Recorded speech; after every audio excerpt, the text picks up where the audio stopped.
welcome back to the Washington Outsider Report on the Coalition Radio. For those newly joining the program, my name is Irina Zuckerman. I am the editor-in-chief of the Washington Outsider. With us today, we have Daizy Gedeon. She's a filmmaker and investigator. She lives in Lebanon and Australia. She's now in Australia.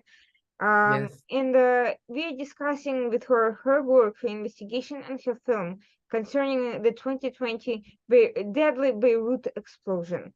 The explosion was blamed on Hezbollah's storage of explosives in residential areas, and not only that, event itself was a horrific, preventable atrocity, but subsequently the efforts to bring to justice and to bring peace to the survivors and to the families of the victims have been stymied by judiciary corruption and cover-ups. And this is where we are today. Now, the reason this conversation is particularly important and relevant over 2 years later is that recent reports from Ashak al-Afsat in London pointed to renewed accusation of Lebanon being used for smuggling of weapons, now more sophisticated weapons such as missiles and drones from Iran, and accordingly, there is concern about a potential renewed spark of violence in the region. Israel, for instance, is alleged to have threatened to bomb Beirut airport if it's found to be an entry point for these weapons. And similarly, this has already happened in Syria, and there is continuous activity with smuggling into both countries from Iran, and that brings us back to Hezbollah. If this organization is participating in this activity, there's a good chance that not only has the event of 2020 not been resolved, and we still don't know exactly what happened and how, and who the specific involved parties were, but this can potentially have a repetition again, because storing of explosives in civilian areas, it's a war crime, it's a human rights abuse, and it also shows a completely callous and corrupt disregard for human life. And with that, I'm going to introduce Daizy, who can tell us a little bit about herself and what brought her to this extremely complicated and I would say dangerous topic that many people don't want to touch. 2 years later, we hear nothing about this anymore. How are you? Good evening to you and your guests in across the world. I'm in Sydney, Australia, as you mentioned, and it's just broke morning, so we're having a completely different time zone to you guys. But thank you for that lovely introduction, and really fascinating that you've got such a broad understanding and a deep understanding of the issues related to this incident. And it's really important that people understand. And this is my field of expertise, and my passion is I hope that with the work I do, I'm able to educate and enlighten with facts and with truth, not to push an agenda, but to really give people around the world the relevant information to be able to take decisions for themselves.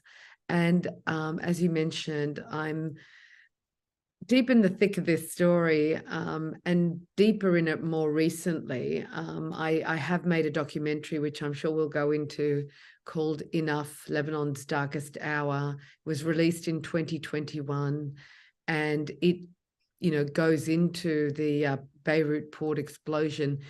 But I made it over 5 years, from 2016 to 2021, and it covered all of the incidents happening in Lebanon over that period, as well as taking a historical look at how this explosion, this port explosion, could have possibly been allowed to happen or enabled. And this is where some of the discussion I'm sure we're going to go into today. And I've been a journalist for, 30 odd years or so now, and I've worked in London, in the Middle East, and in Australia. And I've made a couple of documentaries. I'm making a lot of programming at the moment out of Lebanon and the Middle East. Whilst I'm here in Australia, I am based in Beirut now. I moved back nearly 9 months ago to be able to really understand more and be at the, at the face of what's happening in Lebanon with the port explosion and with many other incidents and issues that are always affecting peace in the Middle East. So that's my background. Happy to go into anything further. How did you decide to focus on these topics specifically? What inspired your interest and concern?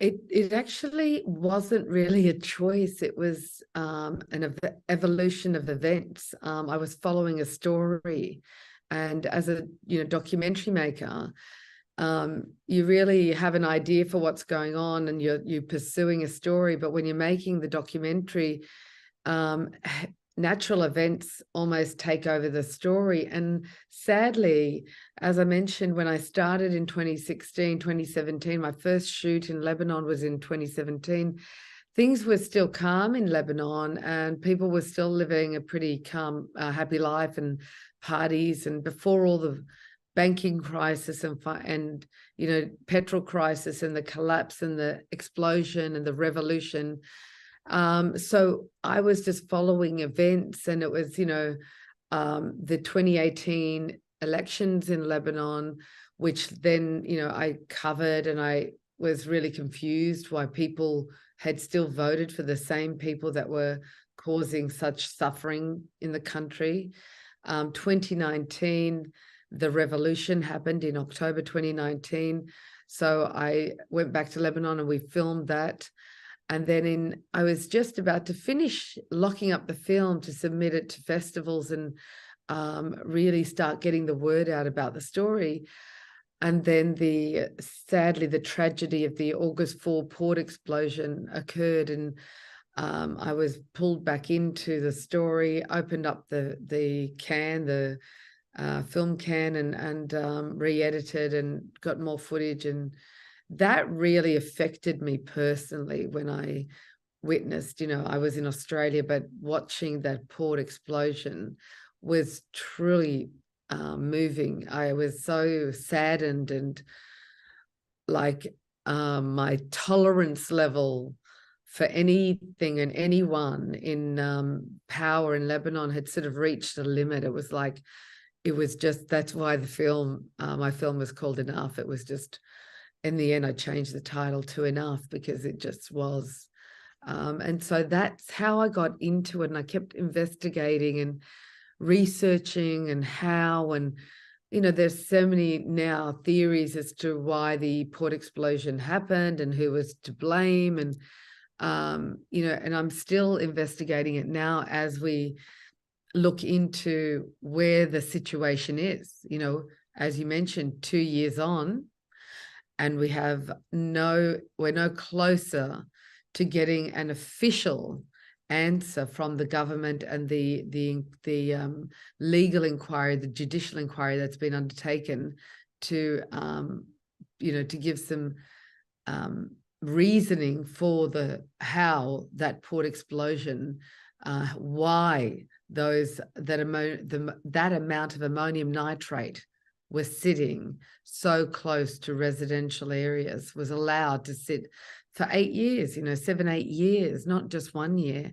8 years next to, civilians and civil life and residential areas, urban areas of a city. So that's how I got into those issues and those topics.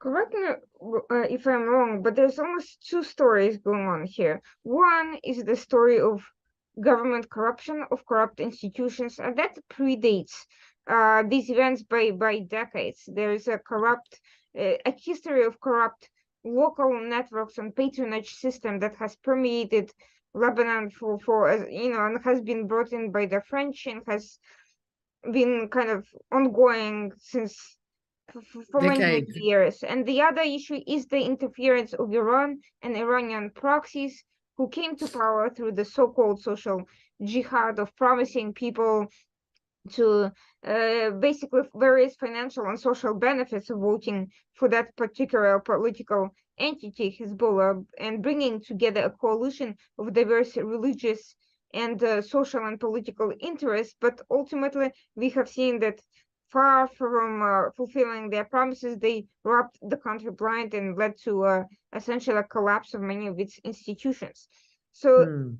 this marriage of these two separate stories into this conglomerate, it's not going to be easy to separate which played the bigger role. The corruption that was always there, or well, not always, but at least for a very long time, and this Iranian-backed entity that has its own political agenda and does not particularly care about anything other than, that. Mm. So separating those two issues is not easy, but trying to figure out how is it that people have not seen this institutional foundation that has led to this crisis? That's a really good question. And you mentioned that the explosives were sitting there for 7, 8 years before the disaster struck. And Mm. during that time, no action was taken to relocate them. There was no social pressure or political pressure to move them. And furthermore, same types of people ended up getting voted into power, in the middle of all of this. Can you explain how that came about and why, after Hezbollah completely failed to fulfill its promises, there was no faster and broader coalition to get rid of it? Thanks. You're very astute, because you're really, that's true. There are two key issues. After investigating and researching the film and interviewing hundreds of people, at the end of my investigation, really it came down to two issues: corruption and Hezbollah. They were the two biggest issues that the film that I made and the investigation really came down to. Two main issues. I could delve into corruption and the cause of corruption and what resulted from corruption, or I could go down the Hezbollah line, because they were the two issues that kept repeating around the country and around from the voices of the people and politicians, some pro-Hezbollah, so some anti-Hezbollah. So in the end, and I got asked this question many times, Irina, when I had released the film, why didn't I focus more on Hezbollah in my film? Why didn't I go down that line and be more critical on Hezbollah? And it wasn't for any other reason than what I was trying to do was understand what the common reason everyone, every side of politics, every human being that I interviewed, whether it was in Lebanon, in Britain, in Europe, in America, in Australia, all talked about and all gave me, explained as the cause of why Lebanon is where it is today, why the demise of this beautiful pearl of the Middle East, a beautiful tiny little oasis, along the Mediterranean that once was the Paris of the Middle East.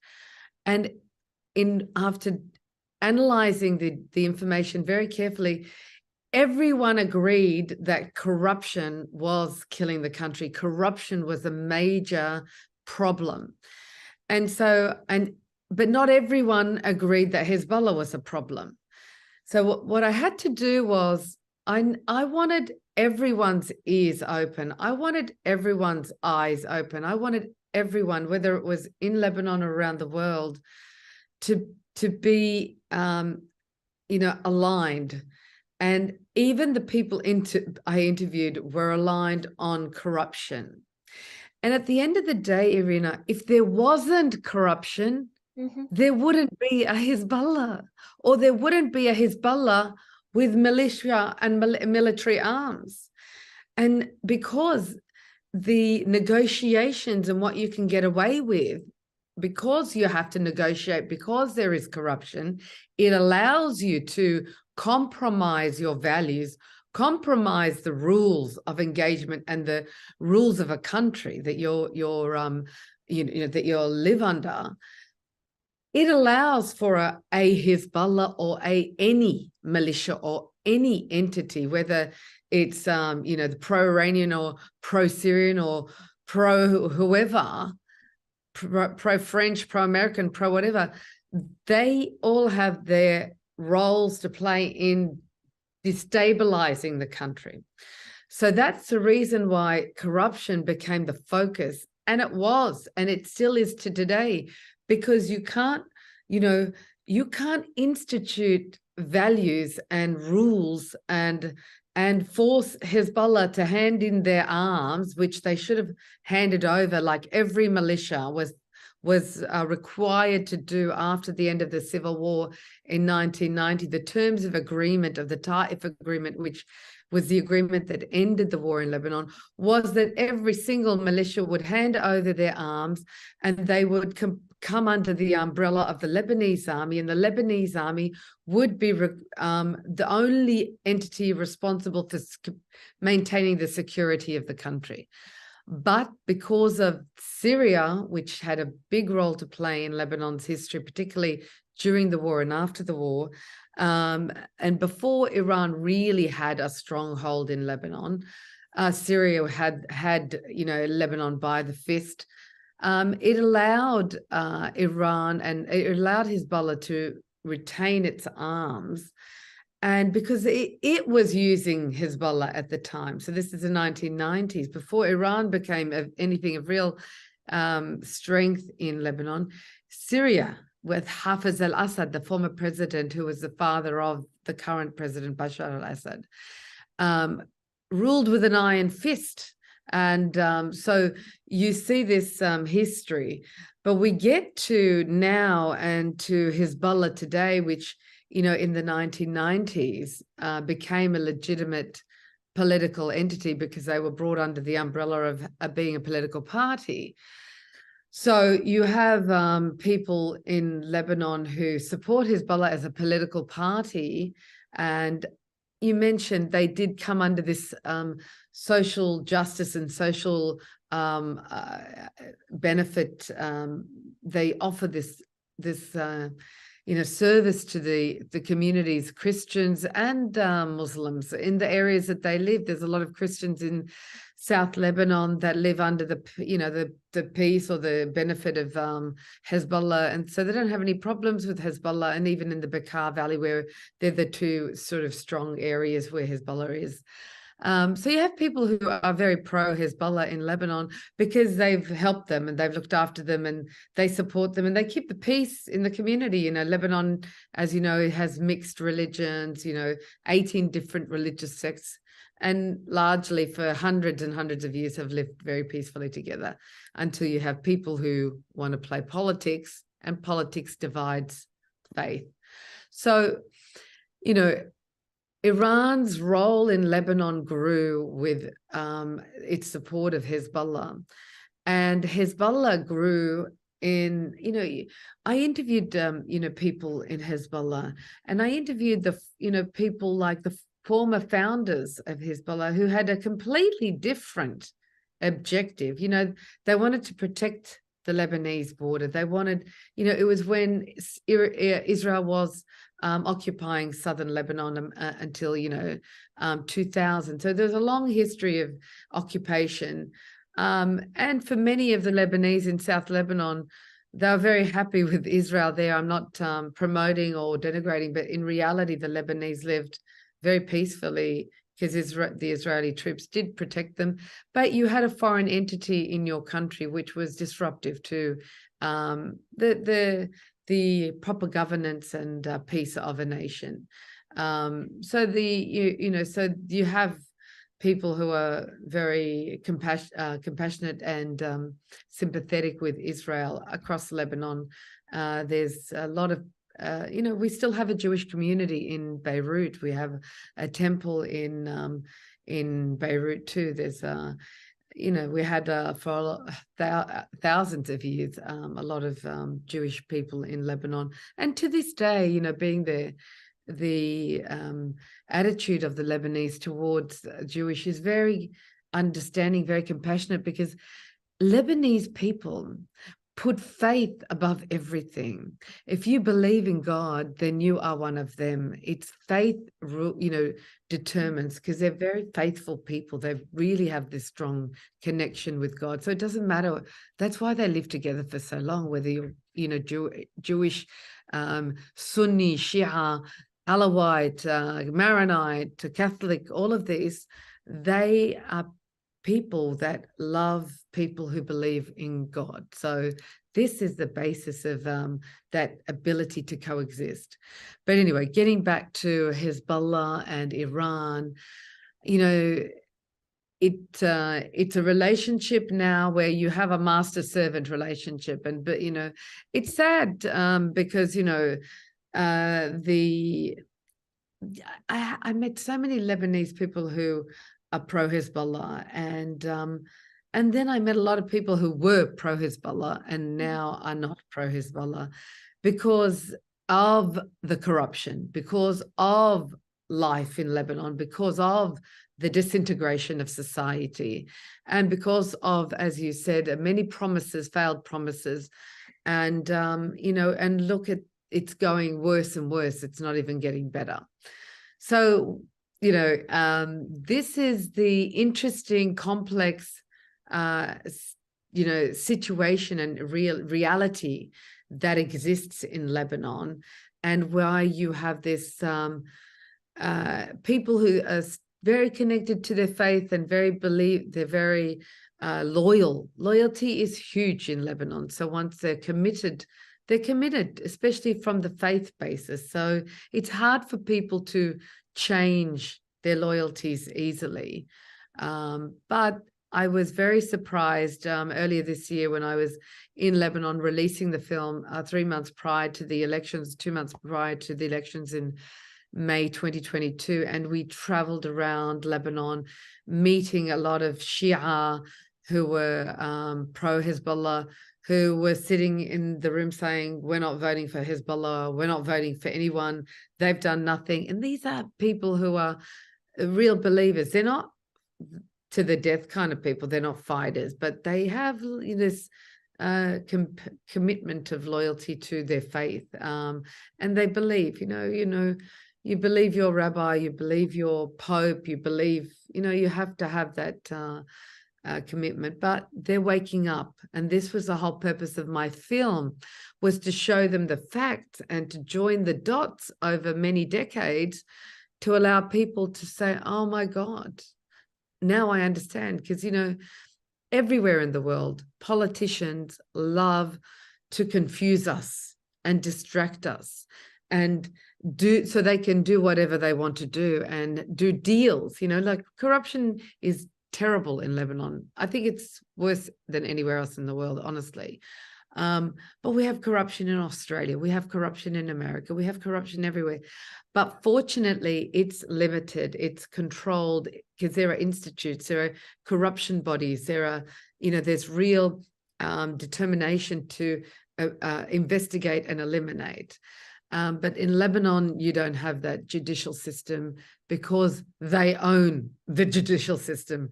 The corrupt leaders are controlling the judicial system. You have very, very good lawyers and judges in Lebanon. But when you have a higher one above you who's corrupt, what do? And people are still trying to enforce the law.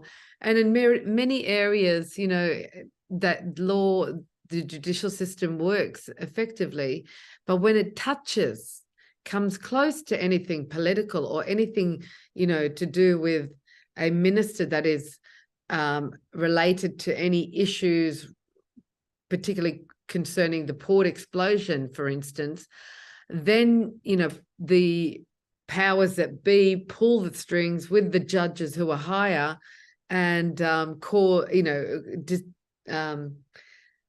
they basically cause the case, the file, the investigation to be what you mentioned earlier, to be stymied, to be put on hold, to be prevented from continuing the natural course of justice. So it prevents the natural course of justice.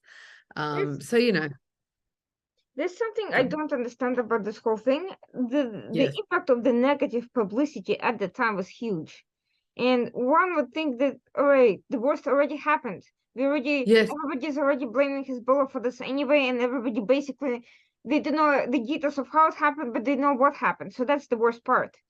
Yes. What is it that is specifically of concern to all who are involved in this cover-up. What are they so afraid of now, given that this big bad thing already happened and far worse things were happening with the with the uprisings and with all of this? So what is at the crux that is of such concern that there is a need to continue with the story even 2 years later? So, Irina, this is very important because this is not just a local Lebanese issue now. This is what I've uncovered. And it's just like, I think God wants me to push this investigation further, because I really wasn't trying to understand what happened with the port explosion, because I was making a film about how the hell Lebanon got to this situation. And the port explosion was an outcome. It was a, incident as a result of all of the stuff that happened before. But this year and last year, being in Lebanon, more and more people are coming to me with information and evidence and like stories that are building one after the other that is very compelling, and it makes it very hard for me to not continue to pursue that, which is why now I am looking further into this. It's a very sensitive thing, Irina, because it's not just about Hezbollah leaving ammonium nitrate at the port because it wants to use it to build weapons to use in Syria, because really that's what was happening. Mm-hmm. And Amal, the ally of Hezbollah, which is the leader is Nabi Berri, his party controls the port. So it's the Amal party whose minister is in control of the port and all ports across Lebanon. It's the way it's been divided, and since that date in 2013. So they're in collusion, and there's this, and then you have another party that's their ally, which is the Tayyar party, which is the former President Aoun's party, who are in bed with Hezbollah. And this was a real shock for us. I'm going into a bit of politics right now, but Sure, this is the complication. So President Aoun, his term ended on the 31st of October, just recently, and now the Lebanese parliament is trying to elect a new president. But that party, which is that Christian party, which has the head of it is Gibran Bassil, who used to be the Minister for Foreign Affairs, used to be the Minister of Energy. And yes, if you watch my film, you'll understand that his role in all of this is very integral. And, this is the, so getting back to the port, the explosion, the reason, we know, and the Lebanese, many Lebanese journalists have been investigating it from the moment of the explosion and followed it all the way to Moldova and the shipping company, and investigated the journals, the log journals from the ship and everything. And ultimately what's coming out is that the ship was coming to Lebanon, never going to Africa. Apparently it was on its way to Africa, but was never going to go to Africa. Mm-hmm. It was going to stop in Beirut. It was going to have problems, and they were going to have to offload the ammonium nitrate into Beirut port. So this was all planned, and the ammonium nitrate was supposed to be in the port, and it was supposed to be used, maybe not stay there as long as it did, but they were shipping small amounts of it and making weapons and using it in the war in Syria against the Syrian civilians who were fighting for independence against Bashar al-Assad's regime. So that was the journey of the ammonium nitrate. So there you have one line. You have this one theory. Then you go back to, well, who caused the explosion? It was going on, the ammonium nitrate was there for so long. Every year, by the way, if people aren't aware, every year from 2013, you had elite military security force that undertook an investigation into the sustainability of the ammonium nitrate at the port in 2013, like a few months after it had been offloaded into the hangars at the port. And that report said that this is highly dangerous and should not be stored anywhere near civilian areas, and it should be removed. And this report went to the head of the Mukhabarat in Lebanon, which is the head of intelligence. It went to the prime minister. It went to the president back in those days. It went to the speaker of the house, and they did nothing about it. And every single year, twice a year, the head of security at the port, or the port authority security, would send a letter. Then the highest national supreme body would send the letter to these authorities, the people in power, from the head of the internal security to the prime minister, to the president, to the speaker of the house, and I'm sure a few more people, but key people all were aware from 2013 that this material needed to be removed. But obviously, because of corruption, we come back to corruption, the deals, no, it's fine. I'm sure I'm acting here. I'm playing acting. I'm sure nothing is going to happen. We've got it under control. This is my turf. Don't touch my space. And we need to use it. It's our stuff, so this, okay, we'll let you keep this here, but you got to let us do this here. We're going to smuggle stuff into Syria. We're going to smuggle petrol into Syria because we're making money out of that, because we get more money out of Syria if we smuggle petrol. And you guys let me do the deal with the Turkish energy company, with the ships, the energy power stations, and they all get their kickbacks from all of these deals. Getting into a bit of detail here, which is all in my film, but you can imagine how the conversation went. And I'm sure I'm being very simple about it. I'm sure it's far more sophisticated. You've got the waste management contracts. Every contract in running the country is all, they've got their fingers in every pie. So then, in addition to all of this, you have another complicating factor. And this is the thing that's really interesting, because Beirut Bar Association launched its own investigation into the port explosion on behalf of the citizens of the victims, the families of the victims of August 4.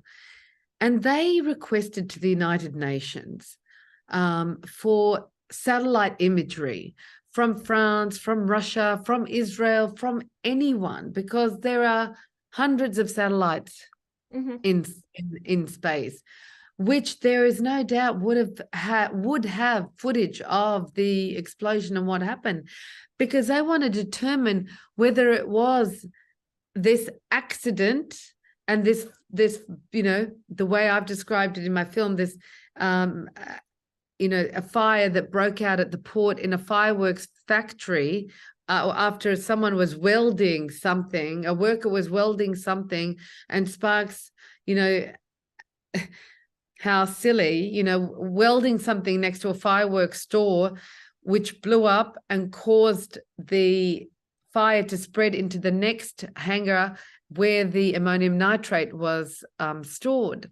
And that caused this explosion. So this is the story that we got told. But then you have more evidence of people saying who are living there in Burj Hamoud. Burj Hamoud is the first suburb right next to the port, and Maram Khayal and Jemaizi. These are the areas right, literally stuck to the port.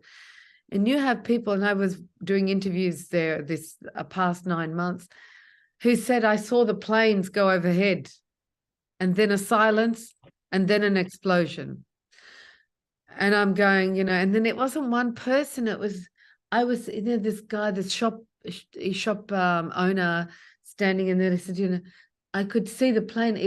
I heard, and then I saw the plane. And Lebanon is the Beirutis are very familiar with Israeli planes flying overhead, because Israeli warplanes fly across Lebanese space every single day. Every single day they are, contravening Lebanon's airspace. and a lot of complaints have been sent and a lot of issues, but this has been going on for years. It's a form of intimidation. And so you have this story, and then you have this, no, we heard the planes. And when I was first making the film, finishing the film, I was investigating this, and I didn't want to bring the story of potentially an aggression of a foreign country on Lebanon into the story, because I didn't have any proof or evidence, and it was hearsay. You did have, and I don't know if you're familiar with the evidence that came out. We're talking facts. I'm not pointing fingers, but I have to deal with the facts that I uncovered in so you had, within 10 minutes of the explosion, you had the Prime Minister Benjamin Netanyahu, who is back in power now, announced that it was Israel that had attacked. And there was a post on Twitter. He tweeted, in fact, and it was him talking. And 20 minutes after, so from 6:07 when the port explosion happened, Bibi Netanyahu tweets that, because there was this language between Hezbollah and Israel for weeks before that. Israel was threatening Hezbollah to attack because we know where your stores of ammonium nitrate are. And Hezbollah was saying to Israel, we know where you're storing your weapons and we're going to hit you. So they're having this banter. Mm-hmm. If you follow the banter that was happening before, you're thinking, again, it's all about joining the dots. Now, I haven't joined all the dots. I'm giving you information that I've gathered and I'm pulling together. And then Bibi Netanyahu makes this tweet, which was within minutes, withdrawn. So 10 or 20 minutes later was disappeared. But you have people who've taken screenshots. They couldn't believe it of this post. Then you had Donald Trump, who was the president of America at the time, literally 20 minutes after the explosion, comes into the press room at the White House to announce Lebanon has been attacked by a foreign entity. This was an attack on Lebanon's sovereignty. Now, you can't have a president of America, whether it's Donald Trump or anyone, who hasn't been briefed officially. We're not silly, by his chief of staff and the this joint chiefs of staff and the security head to say that this is what's happened. You need to make an announcement. And then again, that hasn't been withdrawn because it can't be withdrawn. We still have that proof because American, it's a different system. And again, I looked at it, I listened to it, and then then the story was spun out. About an hour later, it was spun into something else. They killed it. Mm-hmm. Now, I worked in media for 35 years now. They killed the story, basically. They silenced it around the world. But there are things you can't forget, and I remember this sort of stuff. And there's people who still have the evidence of the footage. And then I still didn't believe it until this year when I was back in Lebanon, and more people who had shrapnel from missiles. People went to the port to help their loved ones, and people were shocked, and they picked up things. So, so then this is a complication, because then you have, if it's a foreign attack, and why aren't they giving you the satellite imagery? I mean, why isn't Russia? Why isn't France? Why isn't America? Why isn't whoever giving and even responding to the requests for satellite imagery? Again, it's just been silent. So the silencing is not just happening within Lebanon, because we understand what's going on. That you have another complication, and there may be an element of involvement on the part of Israel in this, which is really, why aren't America, look at what happened in Ukraine not so long ago, about a month, where there was a bomb that fell into Poland and killed two farmers. I had too many questions about that, by the way, and the response that just didn't seem to align between what Ukraine said and what everybody else said. That's right. But President Biden came out and said, we're going to launch an investigation and blah, blah, blah, blah into this. Where's the investigation into the port blast in Lebanon? Where is the international uproar for a calamity that was the third biggest non-nuclear blast in human history? Where is the United Nations Human Rights Commission? Because you have the families of, more than 240 victims now, and hundreds or thousands of injured people who've been, maimed forever. Where is the cry for justice for these people when two Polish farmers, God bless their soul, every life is precious, but where is the cry for justice for these victims in Lebanon?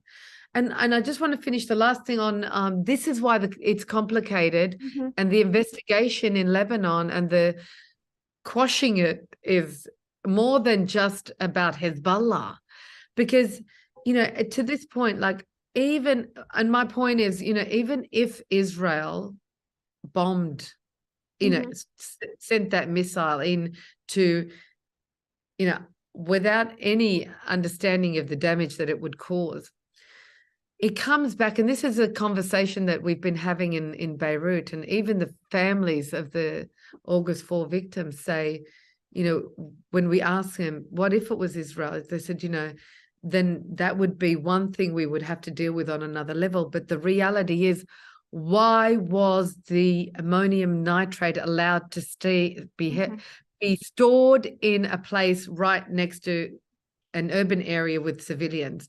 So they go back to, of course, if it was Israel, if it was France, if it was whoever, it's terrible. But in all reality, if the ammonium nitrate wasn't stored there, it wouldn't have caused this disaster. And it wasn't Israel's intention to cause this disaster. If it was, so we're just hypothesizing. But here's a major question that for me is at least as disturbing as what you're discussing, which is Israel doesn't hide when there is a perceived national security threat and intends to attack a target. We have seen that time and again in Syria, and usually Israel has extremely accurate information, and there's a series of procedures that minimizes human casualties. Yes. This, if it was indeed Israel, did not follow that same pattern, but we do know that there was a back and forth with Hezbollah. Yes. What could have possibly, and also we also know that Israel did not necessarily want an escalation with Hezbollah at that time for all sorts of other reasons. What could possibly have led to that particular set of events? Was it disinformation? Was it somebody deliberately trying to provoke Israel into that particular location? Was there a mistake? Was there a signal from Hezbollah that Israel misinterpreted? And was there something attacked somewhere else that we don't know about? All of that seems to me, what I do know for a fact is that Israel wouldn't simply go and attack something for no reason whatsoever, just even to send a message. We have seen today, they sent a verbal message first to say, if you don't stop that activity, this is what we're going to do. So something is off about all of this, and that leads me to believe that there was an involvement of some parties. There was something else going on in the background that could have led to this attack, which was, it was an attack, that it's not that the attack was completely accidental, but that the motivation for it may have been resting on something outside of our understanding. Right. And I'm trying to figure out who could have that have been and what would have had to happen for something like that to occur. You're right. And of course, it's really hard to work that out. But of course, this muscle play, this, heavy, handedness, and this, it's been happening between them, and happens everywhere. You see these shuffling of power. No, I'm stronger than you, and you can't threaten me. And it's just the way they play with each other. And they, in all honesty, Irina, we can't be naive to think the Israeli regime, or part of the Israeli regime, the military arm, isn't in bed with Hezbollah. They work together and they work against each other. It's a game. This is a game between them. In everything, in all of my years of study and investigation, I 100% believe they don't love each other. There's no chance they love each other, but they do these things, and sometimes it gets out of hand, but they need each other. Hezbollah needs Israel to be aggressive for Hezbollah to justify its existence. Because if Israel said, okay, we're peaceful, we want peace with Lebanon, we're not going to aggress Lebanon anymore, Hezbollah has no reason to exist whatsoever, and the Lebanese army would be at peace. The only reason Hezbollah says it exists is to protect the borders of Lebanon from Israel. Well, so they need to have this banter with each other to justify. And again, another reason is they need to raise money and prove to their followers, use the propaganda. Let's cut the bullshit here. They use propaganda to raise money. So the military arm of, the Israeli Defense Forces raises money around the world to say, we need to protect Israel from Hezbollah. And Hezbollah says, we need to raise money to protect Lebanon from Israel. This is all the propaganda. But from the military perspective, Hezbollah is a real threat in that they do have a significant storage of missiles. Now, whether they want to start a war with Israel is another question. Probably not anytime soon for all sorts of reasons. However, it's not that they're not a threat, it's that they're a contained threat at the moment, in that they don't have a motivation to endanger themselves, because things can get outside of their control quickly.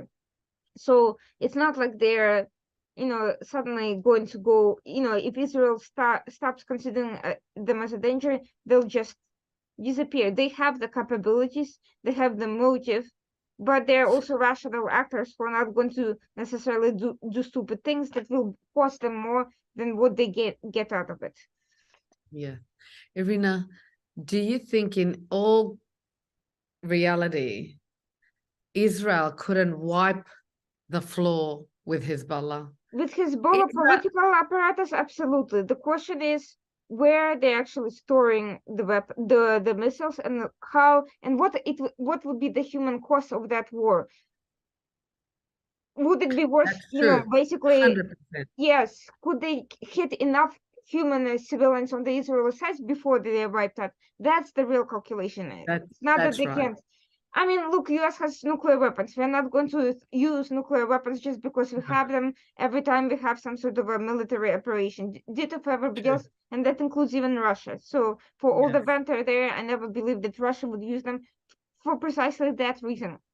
So just because Israel can wipe out Hezbollah or Hamas or anybody else doesn't mean that the human cost in that calculus is not going to be so dreadfully high that perhaps the status quo is not worth it. And Hezbollah, for all its banter, has to understand the same thing. Yes, they could probably do a lot of damage to Israel, but with the use of these missiles. But is the timing for that right? When probably not. And frankly, I think the scenario where that is most likely to happen if Israel is already under attack by other forces and encircled. Until that happens, I can't imagine why Hezbollah would be looking for a fight of that level as opposed to minor containable provocations. So so that's why this whole incident to me is very mysterious. It to me does not sound like something Israel would typically do. Whatever you want to think about the operations, they're highly rational, they're highly trained to avoid accidental damage, because it's, first of all, it doesn't help anything. It doesn't help them achieve their goals, either military, political, or any other ones. So for that, the source of the question here, what could have possibly led to that? Yes, you could say, Motivated. oh, it got out of control, they were bantering. But again, Israel has highly sophisticated intelligence capabilities, and they could probably very easily see whether there was not a real threat from Hezbollah, whether Hezbollah was in fact planning some sort of attack or not. So if there was a third party, I believe there may have been a deliberate disinformation effort by somebody to maybe not by the Hezbollah itself, but by some affiliated actor, maybe even some rival faction within Hezbollah, to cause problems for Hezbollah with Israel. I don't know. But it sounds to me like there was something political going on behind the scenes that led to 100%. this calamity, and that has, you know, and think about it this way: there was no political response afterwards. If Israel did that deliberately, then why wouldn't Hezbollah issue statements, basically at least threatening some sort of a response? That to me is actually very questionable. Let's say they don't want to engage. I understand that completely. Why would they not use the occasion for propaganda? That to me also seems like there was some sort of a mistake that has led to this occasion. We actually went down that line and said, well, if it was Israel, why isn't the Lebanese government, announcing it to the world? Or why isn't Hezbollah saying we've been attacked by Israel? And the reason is because Hezbollah shouldn't have been storing the ammonium nitrate at the port. The Lebanese government should have removed it because they had all of that. It doesn't serve anyone's interest, and they all agreed to keep it undercover. And again, another thing that came up was you had the oil and gas deal, that were negotiations that were being undertaken between Lebanon and Israel. And it was almost like, if you want to go into conspiracy or into extrapolating how they basically disrupting that for starting a fight over this incident that was avoidable to begin with. I know, and that's right. And then you've got, okay, I'm going to negotiate stronger because I've got this, or give me this. It's all politics. They don't care about human life. They don't care about human calamity. When you get to this level of politics, power, money, greed, influence, humanity gets washed down the river, gets thrown under the bus, as you say, and human life becomes, meaningless, except if you're Israeli or you're American, because there's no way the Israeli government and Israeli people or the American government or American people would allow one life to be lost without demanding justice for them. And I honor that. I honor that because every single life is precious, and injustice against one life is an injustice against all lives, all people. So, but anyway, there's a lot of theories out there. There's a lot of pieces you have to put together to really try and get an answer, because no one's ever going to tell you the truth, Right. But let's assume that, okay, the foreign angle, Israel somehow got goaded into doing that, then decided that it's not, okay, we did what we did. There was obviously human, impact. Maybe they were trying to prevent it. Who knows what happened? That's unknowable. In terms of domestic impact, however, that is something that is unknowable. Yes. What has happened since then? For one thing, I don't believe that was the only storage unit. That was just the only storage unit that got attacked or blown up or somehow exploded. But surely there were probably other arsenals in the nearby. Have they ever been removed since that happened from the immediate vicinity to civilian populations? That ammonium nitrate, you mean? Yes. Has it been? Has the remainder or other storage units that must have been located also in the areas, have they ever been relocated since the explosion? Well, look, in the only facts that we have is that it was only stored at the port. because it's not something you can move easily either. Mm-hmm. But they definitely, and we have, people who worked at the port used to, this is part of the evidence that was coming out in the investigation, but has now been silenced, is that there were people, and even it came out on TV in Lebanon on some of the talk shows with Marcel Ghanem, who's one of the biggest, probably the biggest talk show host in Lebanon, where he had a person who was working at the port, a port worker, civilian worker, who saw trucks coming in, loading things up, and then, suspiciously moving on. So they were taking some ammonium nitrate, slowly using it. And this is what I was saying, to build weapons. But there is, so maybe, but only a little bit of it was moved. So according to the logs, like 3,000 tons or 3,200 tons of ammonium nitrate arrived on the ship. At the end, they were saying there was 2,700 ton that was left. So 300 to 500 ton had disappeared. But in 8 years, it's, evident that it would have been moved to be used to make weapons. Sure. I don't know. I have no evidence or no proof that it's being stored somewhere else. But if it was being stored, I reckon it's going to be stored in the Bekaa, nowhere near human, civilian. But I honestly believe it's been made into weapons and used during the, Syrian civil war, because they needed it. That's what, it was coming to be made into weapons against the Syrian people. That's, what I can, deduce from the information I have. But there was no other store. So it blew up. Whatever was there, all was destroyed in the port explosion. Now the question arises, has there been an effort to replace that ammonium nitrate? Because it's a huge loss if you are storing your explosives and you need them to use for weapons somewhere else, and that's the whole purpose of them, and then it all gets, destroyed. Are you going to try to replace it? Interesting question. And look, I can't, factually say anything other than there's been a lot of eyes on Lebanon since the port explosion. There's been a lot more security, especially after the seriousness of the impact and the number of people who are focusing on what's going on. But and then you didn't have any ships coming into Lebanon for a long time. They were being, just diverted to, some were going to Tripoli, but you didn't have the same sort of level of shipping coming into Lebanon. But I can't tell you for sure. But I also don't, if you look at what's going on around the Middle East, you don't have the same level of violence and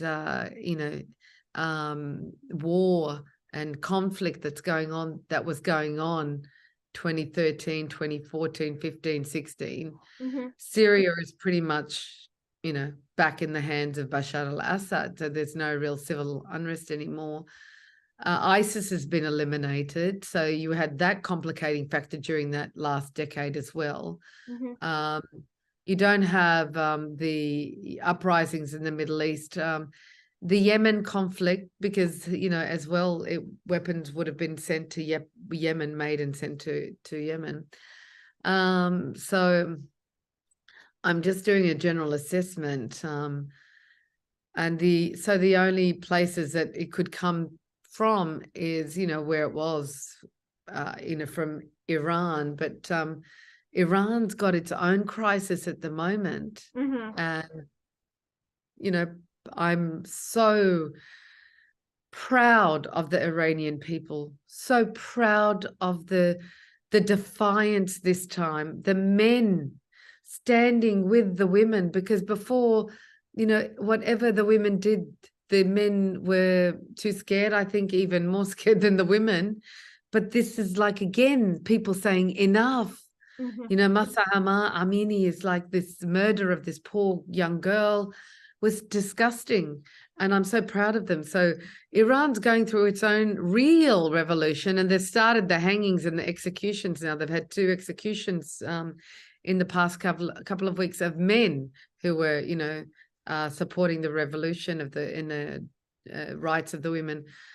So there's a lot of things going on, and I really feel it could be the beginning of real change and the shift in the Middle East. And I pray for it. I pray for it because I feel so tired for the people of the Middle East. I mean, I have been following this story, the Middle East peace crisis, forever. I was in Israel covering the peace treaty between Jordan and Israel in 1994. And I was so hopeful that peace could come to the Middle East.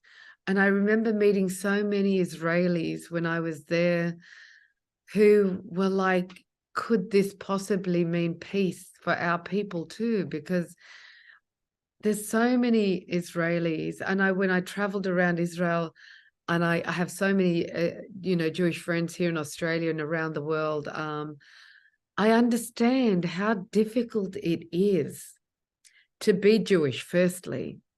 I feel very, you know, compassionate because I just think it's unfair,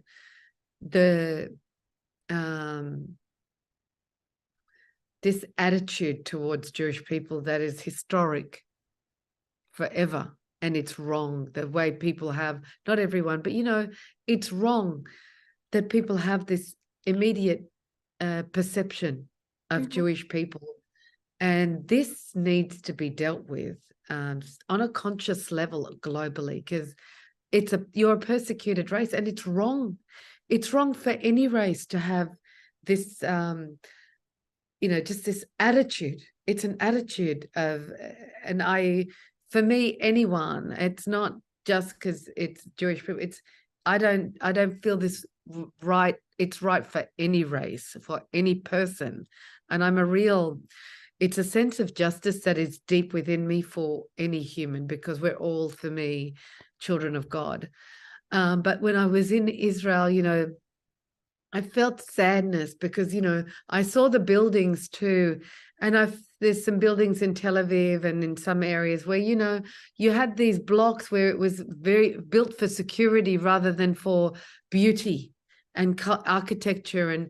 And this is like, you know, I would hate to have to grow up in that environment and feel like my life is threatened forever, like being told someone wants to kill me. Someone, you know, the Palestinians or the Arabs or whoever, Hezbollah, whatever, hate me and they want to kill me, and I have to live in this environment. Like, this is a horrible thing to have to grow up believing, you know. And this is what I was sensing from, you know, the people in Israel when I was there, thinking, this is terrible for people to have to live with wherever you are. Like, you know, Africans have a different burden and challenge, you know, Lebanese have a different one, but for the Jewish people and Israel, it's a real thing. And so they were saying, could this be a real time for peace for our people? Could we live in peace? Like, with all the attacks in the 80s and the, you know, bombings in the nightclubs and the bars, it was a horrible period. So I was so hopeful for transition and change in, you know, in the 90s under Yitzhak Rabin and Shimon Peres. And I really was mortified when Rabin was executed. You know, he was, you know, killed. I was mortified because, you know, studying Rabin and his history and how his rise to power over years, he was, you know, a real fighter for Israel, and he came through the I forgot the gang. Oh, it's missed my mind. It's with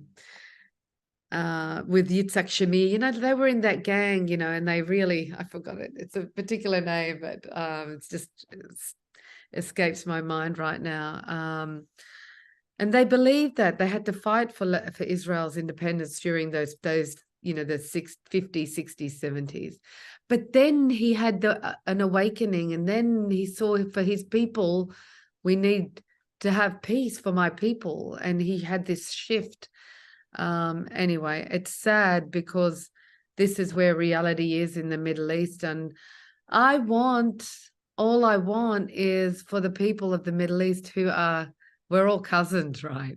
We're all from the same roots. We couldn't be closer in our customs and traditions, to just chill and love each other. And like, really, I mean, I say that like a hippie, but it's not. It's like, really look at your brother, look at your sister. They are the mirror of you. And we have to stop this feeling of hatred or feeling of fear. It actually comes from fear. Everything comes from fear. Hatred comes from fear. And if we didn't fear one another, or people didn't fear one another, they would have compassion and their hearts would be more open to one another. Yeah, that's sorry, I went on my tangent, but that's where I sit, as a human being. That's my belief and truth. And for me, looking at the events in Lebanon, what saddens me also is Lebanon also had its moment. There was this moment when people from every background were out on the streets. They wanted this whole gang of corrupt cronies at the top, all of them, Hezbollah, not Hezbollah, everybody, they wanted out. They wanted a change. They wanted a better future. They were tired. They were starving. All of a sudden, I'm hearing, oh, well, there's nothing going on. And how could it be? The economy has collapsed. You've had all these major issues. You've had people who were out on the street protesting because they got nothing to eat. What is actually going on? Where is Lebanon today? We understand that there's the cover-up. They want to, avoid responsibility for all the different interests implicating in what happened. But there's got to be more to that picture, because even one horrible incident is, it means that there's a lot more going on with all these dirty dealings and corruption. So where are the people today? What is the situation? Where is it economically? What is happening? Because unless there's people on the street screaming, the press is not going to report on it. Yes, you're right. And it's a question that comes up regularly, and people say that, and so why aren't we protesting? Why aren't we doing anything? They all, like, you're right, the whole nation and Lebanese around the world all stood up in 2019 during the revolution and said, khalas, they said enough. Killon yani killon, all of them. That means all of them. They all need to go. And there was the most united, movement ever for Lebanon across, except in 2005 when all the Lebanese came together calling for Syria to get out after the assassination of Prime Minister Rafik Hariri. But this was even bigger. And for one nation, under one flag, not under sectarian flags, not under religious parties or political parties, all standing for Lebanon, saying we are all Lebanese. We are not this or that or religion or this. We are Lebanese.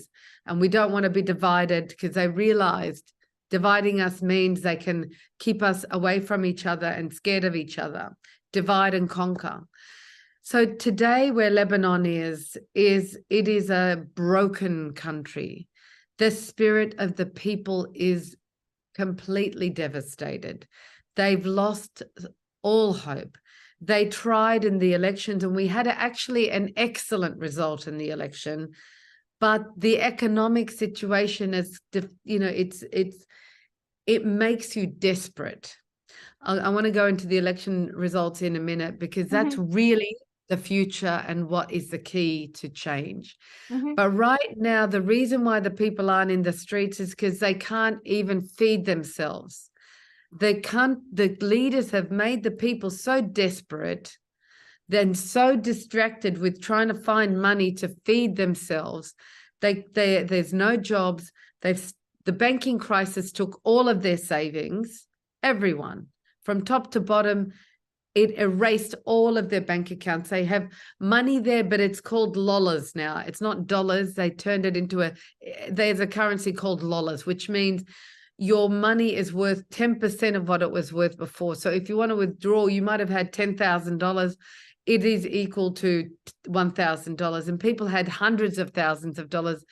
And like, that's it. So they're only allowed to withdraw $100 a month from whatever money they have, and at that reduced value.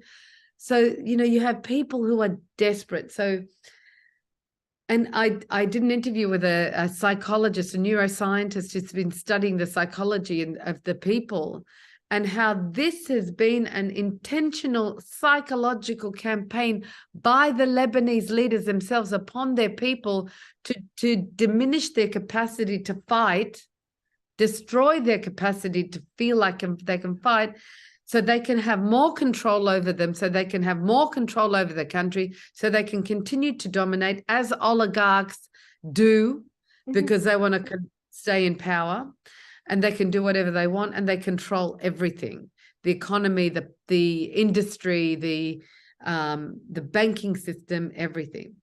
So this is where the people are, and they can't fight. There's people. Even I was there during the August 4, the second anniversary of the August 4 explosion, just, this past August.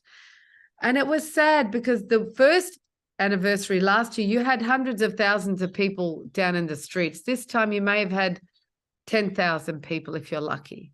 And this is sad for the families of August 4 that they didn't have that. And I asked them about that because I've interviewed now more than 30 families.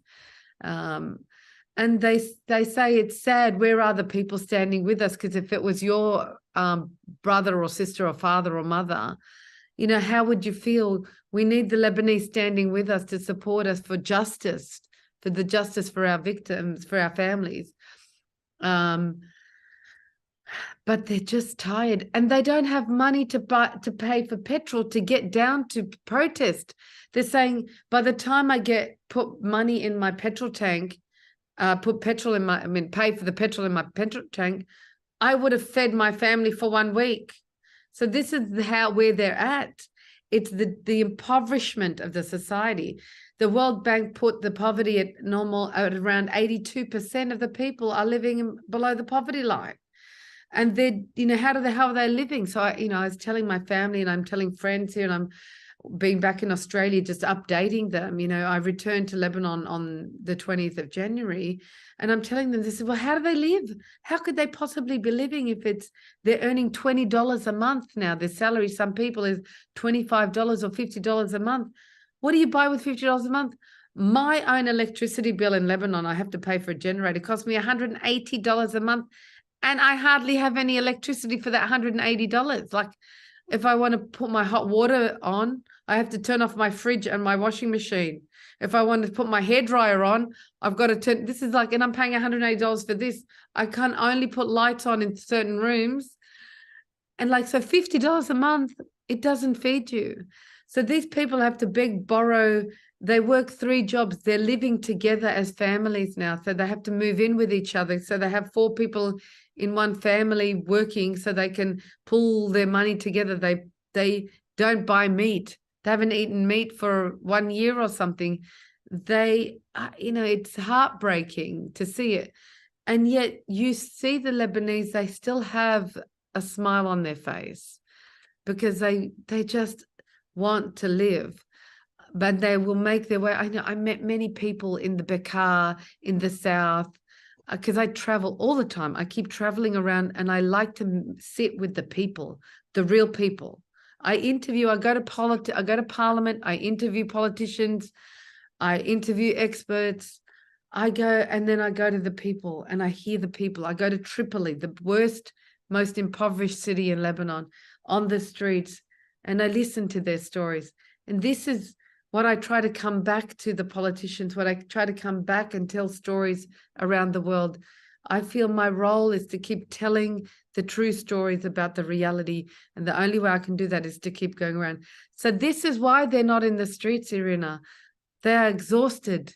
They can't buy medicine, their Panadol. They're dying from diabetes because they can't pay for the medicine to get the insulin or the Diabex to have. There's no medication for the cancer patients because they can't afford it. Like, they're deteriorating. They're a dying nation. It's so sad. Basically, you see a flower wilting, wilting, wilting. It's drying. And if it wasn't for the generosity of the diaspora and NGOs and stuff, the country would have been in complete chaos. And it's getting there, but this is why you don't blame them. And this is why I'm there delivering stories and telling the world.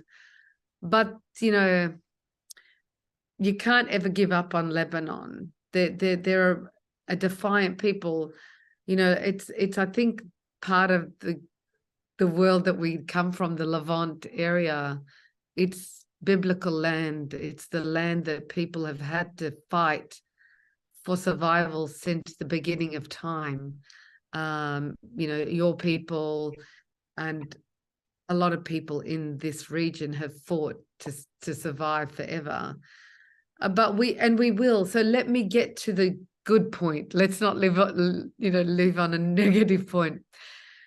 And this is the thing that I am working for. So my film was all about how we get out of this situation.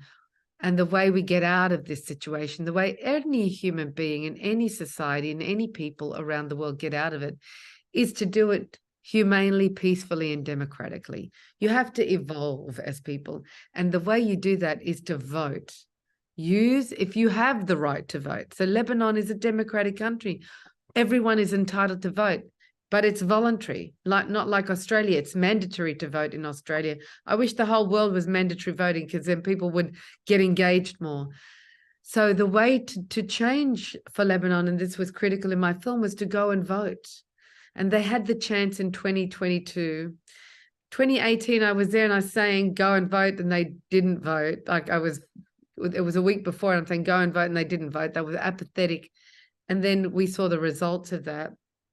2022, they're in the middle of crisis, the economic crisis, the banking crisis, the food crisis, and the explosion. And it was, my film had come out. It would won an award in Cannes. It's won 25 awards around the world. We did big promotion across Lebanon, huge solidarity campaign across the world to tell people to vote in the diaspora as well. And people did go out and vote. It made people change their minds, but still not enough people voted, because as we would have loved. But it was, what happened was, so in 2018, 49.7% of the population voted, or the eligible voters voted, and 50.5% didn't vote. This time around, we almost had identical numbers. 49% voted, 49.6% voted, the rest didn't vote. But the reasoning was a bit different. But what was interesting is that out of the 1.8 million people that voted in these elections, including 140,000 in the diaspora, was where the votes went. So the party, out of the 1.8 million, the party that had the largest number, the biggest number of votes, was Hezbollah. But they only got 330,000 votes. They were down, 10, 15% or more on the previous elections. And every other political party, traditional one, all went down. Their numbers of votes went down, everyone. And they lost the number of seats that they normally held in parliament. What happened was that 500,000 people, on more than 500,000 out of the 1.8 million, voted for someone who stood for change. They voted for change. And this was historic. This was incredible, because in the 2018 election, you maybe had 4,000, 5,000, 6,000 people that voted for change. So you had this huge shift and awakening and awareness. So it happened, and it's happening. The reason why we didn't see that translate into seats in parliament, we had only 13 change MPs elected into government this election. But compared to 2018, you had one. So we went from one change MP, Paula Yakubian, in 2018 to 13 change MPs. So people who stood for change against all of the traditional parties, against corruption. The reason the 500,000 votes didn't translate into more seats in parliament was because these people were individuals. They weren't a party. So their votes couldn't be collated like a party. They didn't maximize, and the proportional representation voting system in Lebanon, they didn't reach the quota to qualify to the next round of, and to combine their votes. So it's a shame they weren't more organized. But I say to everyone, but, we had from October 2019, when the people finally woke up and the revolution happened, to the time of the election was only 1.5 years. So you only had 1.5 years, and you had COVID in the middle of it, for these people to get politically ready for the elections. And then you had fear that if they announced too early that they were running, they might be assassinated, because, these political parties take out real threats.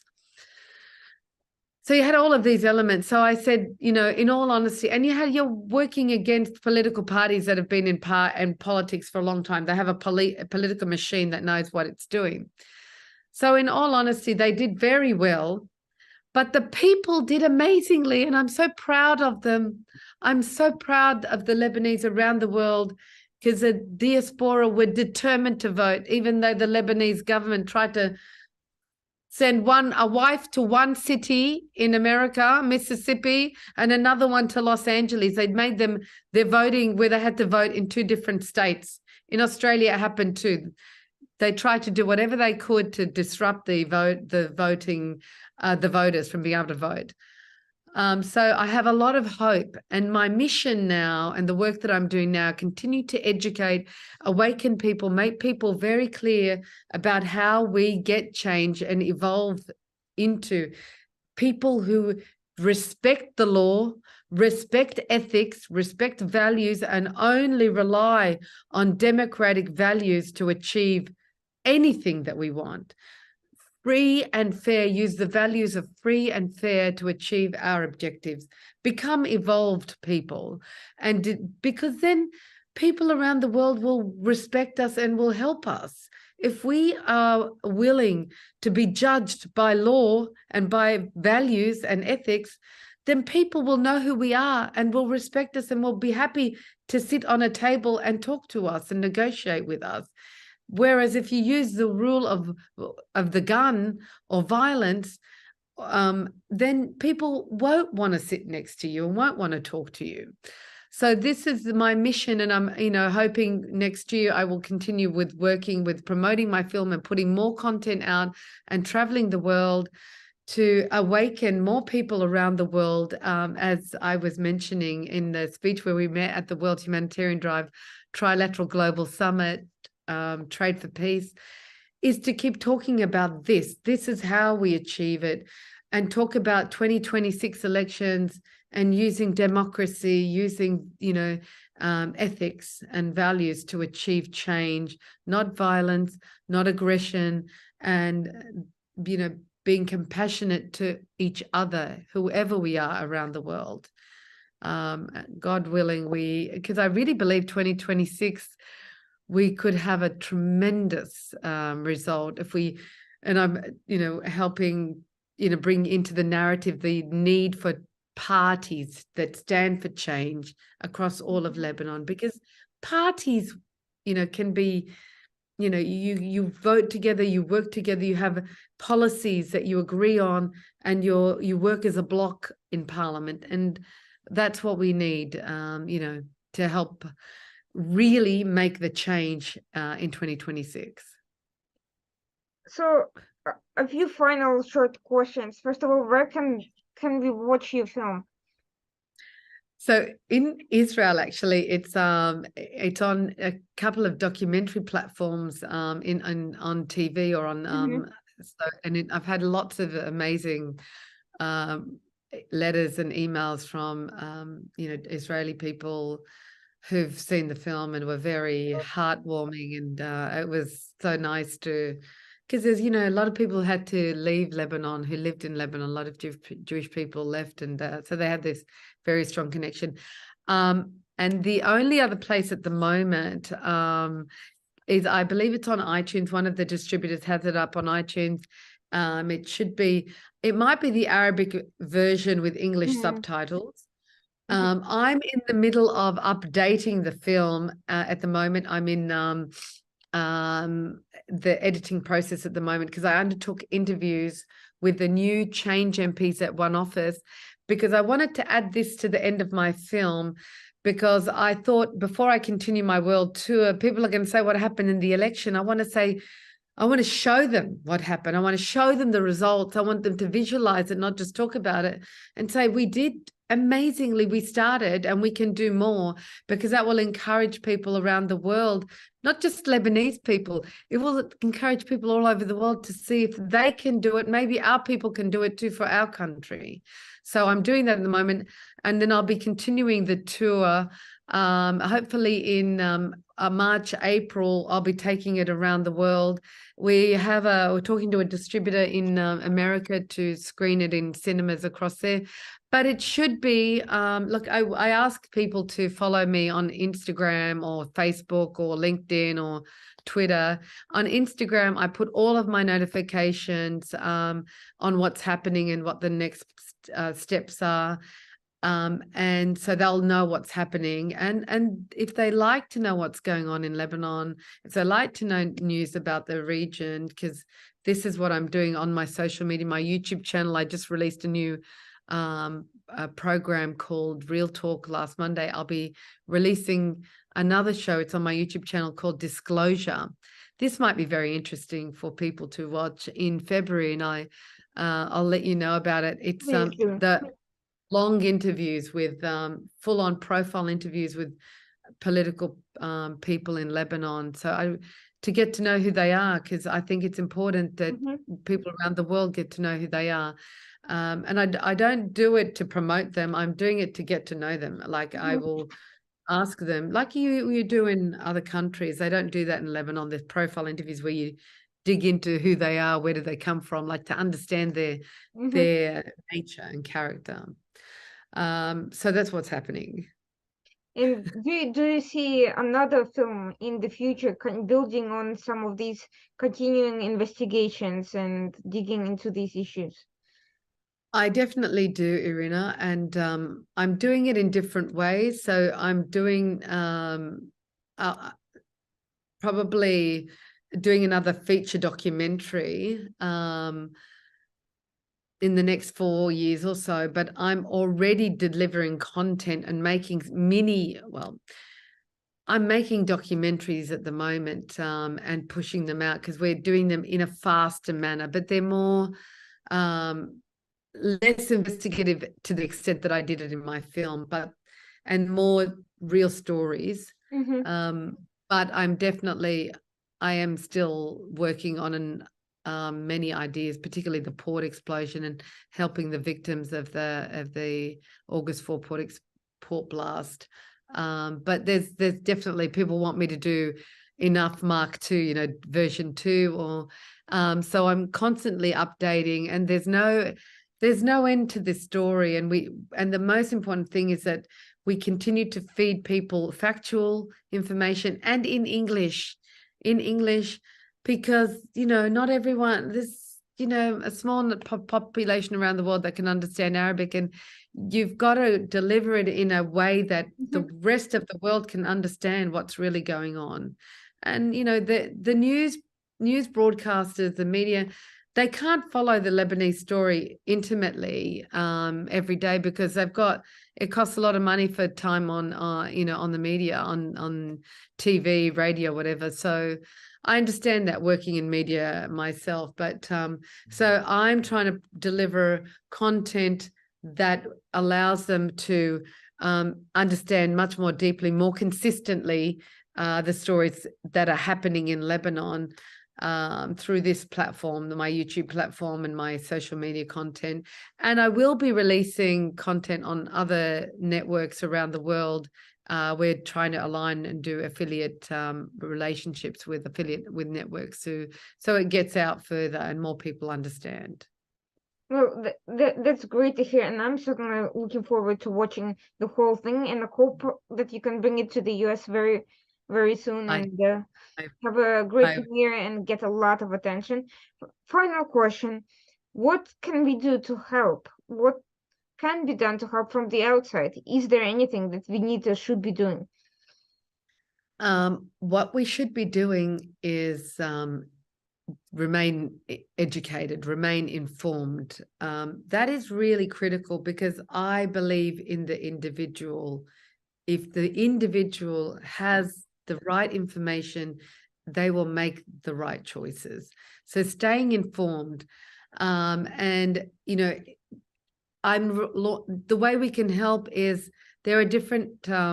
I mean, if people want to help the people of Lebanon, it's to identify how you can obviously donate food, materials, medicines. And I'm setting up my own foundation, which I'm sure I spoke to you about in London when we were at the event. It's called the Free and Fair Lebanon Foundation. And that foundation is to help lift the ground. And the way we want to do it is to give people back the ability to become independently sustainable, not to be doing this, bowing and expecting a handout. This handout keeps them oppressed. And this is the way we can help Lebanese come out from being under duress and feeling compelled to stay under the master and make the right decisions for themselves. And so my goal is to have this foundation, which we're in the process of establishing, and people can find out about it on my socials and contact me. It's to issue grants to these people so they can establish their own micro businesses, which will help them look after themselves and their family and their community. It's a model that has worked in other parts of the world where there was extreme poverty, and it's something that I honestly have just looked at around Lebanon and around the world, and there isn't anything quite like it. There's similar things, but my goal is to do, establish these grants and then follow the story so people have visibility and transparency, and they can see how these people have grown and are improving over years.